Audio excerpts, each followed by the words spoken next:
Doctor صاحب پنجابی میں ایک جملہ کہتے ہیں گالے بھی سٹن والی نہیں. فیصل باوڑا کہہ رہے ہیں کہ نواز شریف صاحب نہیں آئیں گے. دیکھیے جو بھی کچھ کہہ لے مجھے محسوس ہی ہوتا ہے کہ جو قانونی ٹیم ہے نواز شریف صاحب کی انہوں نے ہاتھ کر دیا نواز شریف صاحب ہاتھ ہو گیا نواز شریف صاحب.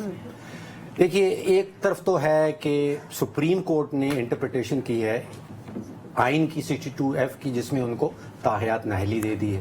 دوسری طرف ہمارے احتشام صاحب جو کہتے ہیں کہ الیکشن ایکٹ جو ہے اس میں ترمیم ہو گئی.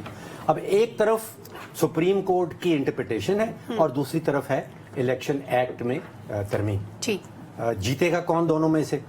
جو نواز لیگ کے ساتھ ہیں وہ یہ کہتے ہیں کہ الیکشن ایکٹ میں جو ترمیم ہوئی ہے وہ جیتے گی.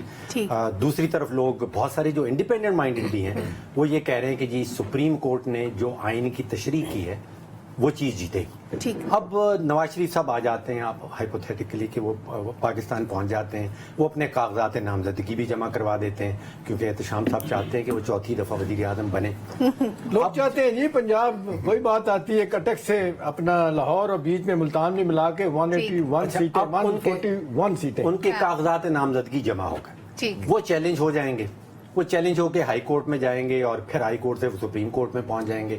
تو فیصلہ جیسے احتشام صاحب نے کہا مجھے لگتا ہے یہ ہونا سپریم کورٹ میں ہی. اچھا لیکن اسموتھ سیلنگ نہیں رہی جو ایک زمانے میں کہا جا رہا تھا کہ ڈیل ہو گئی ہے اور وہ آ جائیں گے اور سب کام اسموتھلی چل جائے گا. اسموتھ سیلنگ نہیں رہی ہے. ٹھیک ہے انور صاحب ایک جملہ بات دیکھیں اپنے ڈاکٹر صاحب کہ ہماری سیاسی جماعتیں تو کرتی ہیں ہمارے ادارے بھی زمینی حقائق ذہن میں رکھتے ہیں. لیکن اس اسٹیج پہ میں نہیں سمجھتا کہ سپریم کورٹ کو ایسا فیصلہ کرے گی کہ یہ غیر یقینی کی صورتحال میں اور اضافہ ہو. لیکن لوگ وہ فیسلٹیٹ کریں گے ڈائریکٹلی انڈائریکٹ.